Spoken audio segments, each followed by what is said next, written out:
अब एक सर्वे जो किया गया था, एक दूसरा सर्वे था, वो सर्वे ये था कि इंसान को साल में सिर्फ 23 चीजें चाहिए होती हैं, और ये 23 चीजें कौन सी हैं? ये चौथी मद की हैं, चौथी मद के जो ऊपर वाली उन नेसेसिटीज हैं, वो जरूरियात हैं, उनके बगैर आपका गुजारा नहीं हो सकता। लेकिन ये जो 75% जो आपकी दौलत ज़ाया कर रही हैं चीज़ें, उनमें सिर्फ आपको 23 चीज़ें चाहिए होते हैं, और वो 23 चीज़ें अगर सिर्फ आपको मिल जाएं तो आपका पूरा साल बड़ा ज़बरदस्त गुजर सकता है। मसलन जैसे मैंने पिछली वीडियोस में आपको बताया था कि 7 जोड़े कपड़ों के काफ़ी होते हैं जी, और उसके साथ 3-4 जोड़े जो शूज़ के हैं वो काफ़ी होते हैं। लेकिन हम उस तक रहने के बजाय हम ये चौथी मद जो है जिसमें लग्जरी होती है, जो गैर ज़रूरी है, हम उसमें जाकर जंप लगा देते हैं, और वो हमारी दौलत का 75% हिस्सा खा जाता है। अब हमें 23 चीज़ें चाहिए होती हैं साल में। अब ये 23 चीज़ें मुख्तलिफ लोगों में मुख्तलिफ होती हैं, लेकिन हम खरीदते कितने हैं, ये एक सवाल है। जनाब, जो चीज़ें हमें सिर्फ 23 खरीदनी चाहिए, वो हम, आप और मैं 3 लाख खरीदते हैं। यानी हर इंसान, एवरेज इंसान जिसका गुजारा 23 चीज़ों में हो सकता है, वो उसके बदले में 3 लाख सालाना खरीदता है। 3 लाख चीज़ें वो खरीदते हैं। आपको बड़ी हैरत होगी, आप समझेंगे कि मैं वैसे कोई हवाई बात कर रहा हूँ। मेरा दावा है कि आप आज से जो भी चीज़ परचेज करें, आप या आपका ख़ानदान, क्योंकि एक यूनिट है ना एक, यानी आज से आप और आपका ख़ानदान जो भी चीज़ खरीदे, बस उसको लिख लें कि जनाब हमने ये सुई ली, हमने धागा लिया, हमने ये पेंट ली, हमने ये जूता लिया, हमने ये वॉशिंग पाउडर लिया, हमने जो सफाई करने का मटीरियल लिया।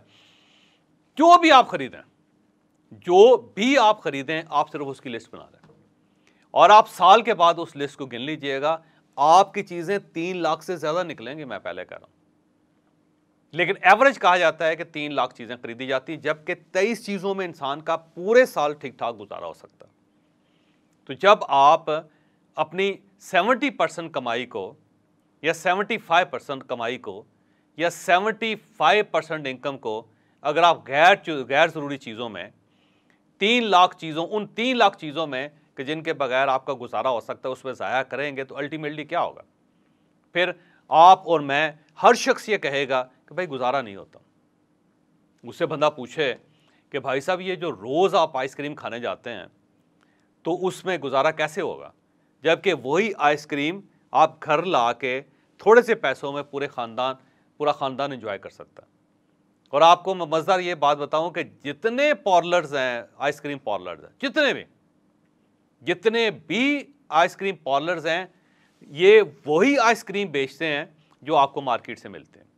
ये जो वॉल्स की आइसक्रीम है, ये उनसे बल्क में ख़रीद लेते हैं, और उसी को वो सजा लेते हैं खोल के, और उसके बाद वो एक प्रेजेंटेशन होती है जो आपको देते हैं, और उस प्रेजेंटेशन की कीमत आपको 10 गुना ज़्यादा अदा करना पड़ती है। यानी वो आइसक्रीम जो आपको 100 रुपये में मिल सकती थी, वो आप 1000 रुपये में ख़रीदते हैं। उसकी वजह यह है कि वो एक प्रेजेंटेशन है, एक रेस्टोरेंट है, उसके ऊपर लोगो है, और उसके ऊपर कुछ तस्वीरें लगी हुई हैं, वो उन्होंने पॉपुलर कर लिया हुआ है, और मार्केट से वही आइसक्रीम उठा के वो आपको बस एक छोटे से कप में रख के उसके ऊपर कोई जो नट्स होते हैं वो छिड़क के, या उसके ऊपर थोड़ा सा चॉकलेट लगा के आपको दे देते हैं, और आप उसको बहुत खुश होते हैं। आप बल्कि तस्वीरें खींच के इंस्टाग्राम पे लोगों को भिजवाते हैं ताकि लोगों के पैसे भी ज़ाया हों। ये करना चाहिए। वैसे अच्छे रेस्टोरेंटों में खाना खाना चाहिए, अच्छे रेस्टोरेंटों में आइसक्रीम भी खानी चाहिए, लेकिन रोज़ाना खाने की क्या ज़रूरत है? कुछ स्पेशल ओकेजन हो, आपकी बर्थडे है, आपके बच्चे की बर्थडे है, या आपने हफ्ते में एक दिन रखा हुआ है कि हम बाहर जाएंगे, आइसक्रीम खाएंगे, बिल्कुल खाएं, लेकिन रोज़ाना खाने की ज़रूरत नहीं है, क्योंकि रोज़ जब आप खाएंगे तो आपकी इनकम का 75% हिस्सा इन चीज़ों में लग जाएगा, गैर ज़रूरी में, और उससे ज़्यादा फिर आपको क्राइसिस होगा। ये एक टोनी ब्लेयर साहब थे, आपको याद होगा, यूके के अंदर वो इंग्लैंड के वज़ीर आज़म थे। आपको अगर थोड़ा सा रिकॉल करें आप, तो इंग्लैंड में वो वज़ीर आज़म थे, तो मुझे उनकी एक स्टेटमेंट पढ़ने का इत्तफाक हुआ। उसमें उन्होंने अपनी असेंबली से खिताब करते हुए, जो हाउस ऑफ कॉमन है, उससे खिताब करते हुए कहा था कि मैंने आज से 5 साल पहले चर्च कंपनी का जूता खरीदा था। चर्च एक कंपनी है जो ब्रिटिश कंपनी है जो जूते बनाती है। तो उसमें उन्होंने कहा जी 5 साल हो गए मैं वही जूता इस्तेमाल कर रहा हूँ, मुझे कोई प्रॉब्लम नहीं हुई, एक बार बस इसका सोल निकला था और मैंने वो सोल दोबारा रिपेयर करवा लिया था और 5 साल से मैं वो जूता इस्तेमाल कर रहा हूँ, मैं बहुत कंफर्टेबल हूँ। तो आप अंदाज़ा लगाइए कि एक प्राइम मिनिस्टर है और इंग्लैंड जैसे मुल्क का प्राइम मिनिस्टर है और वो 5-5 साल एक ही जूता इस्तेमाल करता।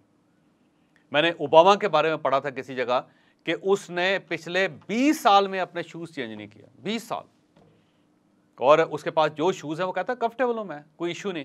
बल्कि अब अमेरिका के अंदर ये भी एक प्रैक्टिस शुरू हो गई है कि जो पुराने शूज़ होते हैं उसके अंदर नए सोल डाल देते हैं वो, ताकि वो मज़ीद उसका कुशन ज़रा अच्छा हो जाए, कंफर्टेबल हो जाए।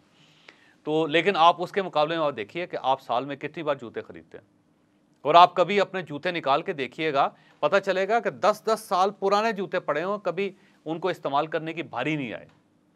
तो ये वो चीज़ें हैं। इसी तरह कभी आप वार्डरोब देख लीजिएगा, वार्डरोब में आपके इतने ज़्यादा कपड़े पड़े होंगे जो आपने कभी टच ही नहीं किए, और मैं भी उन लोगों में शामिल हूँ। मैंने पिछले दिनों निकाले तो आप यकीन करें कि 48 इजाफी शर्टें थी जिनको मैं लेके भूल चुका था, और मैंने इमीडिएटली फौरी तौर पे वो अपने दोस्तों में या कुछ ज़रूरतमंदों में तकसीम किए, और वो शर्टें बिल्कुल इस्तेमाल ही नहीं हुई थी, यानी एक बार भी इस्तेमाल नहीं हुई, और उसके बाद बड़ी देर तक मैं अपने आप को इस तरह मारता रहा, इस तरह मारता।